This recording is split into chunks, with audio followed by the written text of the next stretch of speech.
Enola Holmes. I think it's a great movie. Here's my thoughts. To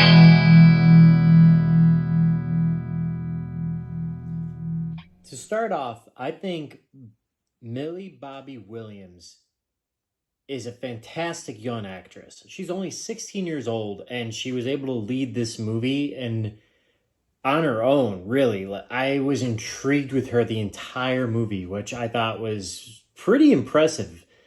I mean, she outdid Henry Cavill. Henry Cavill was great in the movie. I would love to see a spinoff with just him as Sherlock Holmes. But that's not what this movie was about. It's about Enola Holmes, and that was something I was kind of concerned about. I was concerned that it was going to be more of a Sherlock story than his sister Enola. And going into it, I thought she did a fantastic job making it her movie, and Henry Cavill is a great supporting character in that regards. Another great thing about this movie is the direction and the script.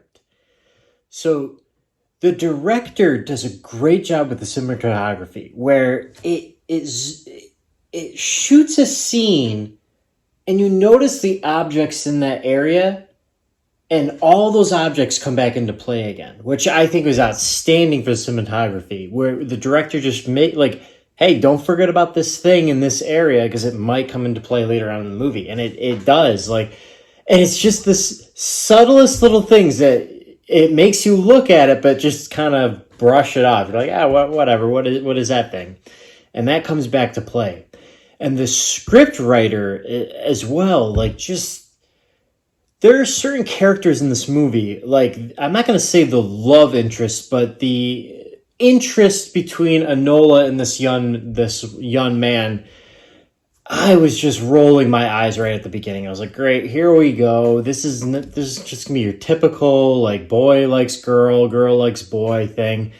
But they just I kept coming back to it where I wanted more from that character. I was like, oh, I want to see more of him again. And they did a great job with not just making it romantic, but it was just an interest. You could tell that they had an interest in each other, and that was just it the entire movie. And it doesn't go any more than that.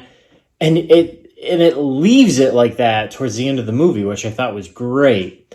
It just leaves it open for later on to make sequels, which I really hope they do. Another thing I like about the movie is also it's not very much of the movie, but there's just there's this fight scene in the middle of the movie between Enola and another person. And I know what you're all thinking.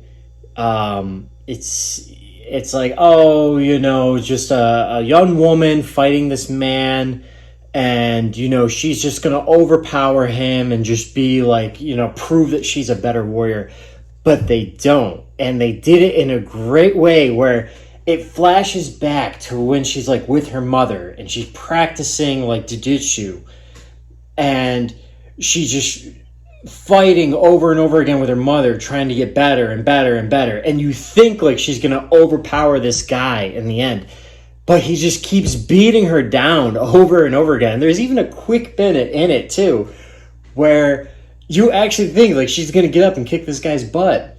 And then he just beats her back down again. And I just think that that's brilliant writing, because she still, at the end of that fight, beats him, but in a clever way, which I think was great about the movie. And I wish more movies would do that when it comes to female lead characters, in any characters in general.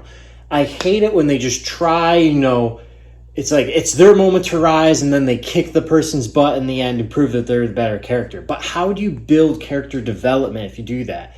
If you do that halfway through the movie, even towards the end of the movie, I don't like that. I think that that's something a character needs to build over a certain amount of movies, is just keep building their character development and prove what kind of person they are and make them their own person. And that's something I find great about this movie, is Enola, towards the end of the movie, finds out who she really is as a character, as a person. And I'm pretty impressed with this movie for that reason. And lastly, something I wasn't too fond of when I watched the trailers. And it was a lot of, in the trailers, Enola does a lot of fourth wall breaking in the trailer. And I was like, I don't know how I feel about that. But it actually works great for comedic timing. And I think that's why she was able to lead her own movie. Because if you take all those scenes out, it's kind of jarring through their dialogue, but it's kind of funny in an instance where she'll start talking and she'll stop at mid sentence and look at the camera to explain what's going on. And I just kind of find it's funny when she does that. Even when somebody's like talking to her, her facial expressions, like she's looking directly at the camera, like, really? Like, we're going into this right now? I think that was a brilliant choice on the director's part to do that. A lot of fourth wall breaking, explain the story, move it. This movie is 2 hours long. Now, in the last movie I reviewed, I complained that was too long because it could have been better if it was a shorter movie. But this movie, it's a fast-paced movie all the way through. And I never once for an instant just was like, oh, this movie's just dull, there's nothing going on. Throughout the entire movie, I was intrigued with it. And I think a lot of that had to do with the fourth wall breaking.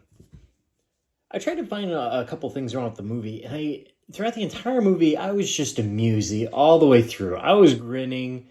I was really enjoying this movie, especially I've been missing the movie theaters, and I haven't been seeing anything new.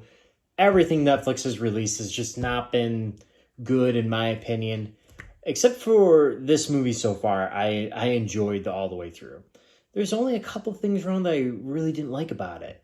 Like, her mother's disappearance and why she disappeared. Its intentions for these characters. Nothing's really explained on what her mother's real motives were.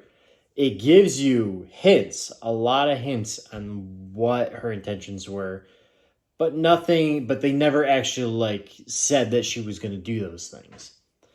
And then there's another character as well I'm not going to say if it's he or she, but there's another character in the movie where you don't know what their intentions were at all, and they're kind of like the main villain point of the movie, and you're like, why? Why did you think you had to do those things? You thought it was for the greater good? It seems kind of weird in their position on why they would want not certain things to happen that way. So, nothing major, but all in all, I thought it was a great movie. Like I said, I really hope that they make a Sherlock Holmes version of this, get Henry Cavill to do his own thing, and then have Millie Bobby Williams come back and do an Enola series as well. Just do 2 separate movies. Just have 2 separate characters. Because Henry Cavill, I thought, was really great in this movie. Millie Bobby Williams was great. Even the guy who played Minecraft, probably not Minecraft, Sherlock's brother and Enola's brother. He was pretty good in it, and I enjoyed that aspect of it. But, I want to see more of these characters. I hope they make a sequel. And I think it's holding at a 97% on Rotten Tomato right now. And it's kind of a shame that the movie theaters weren't open enough to try and push this movie into theaters, because I think it would have done really well. Millie Bobby Williams really proved that she could lead something all on her own. And I think she's going to be very successful in the near future for that. So this is my review of Enola Holmes. I want to thank all of you for watching my videos. It's been kind of fun doing them, even though there's not a lot of you. But hey, it's growing. I'm appreciating it. Please like and subscribe, and I will see you all on the next one. Thanks.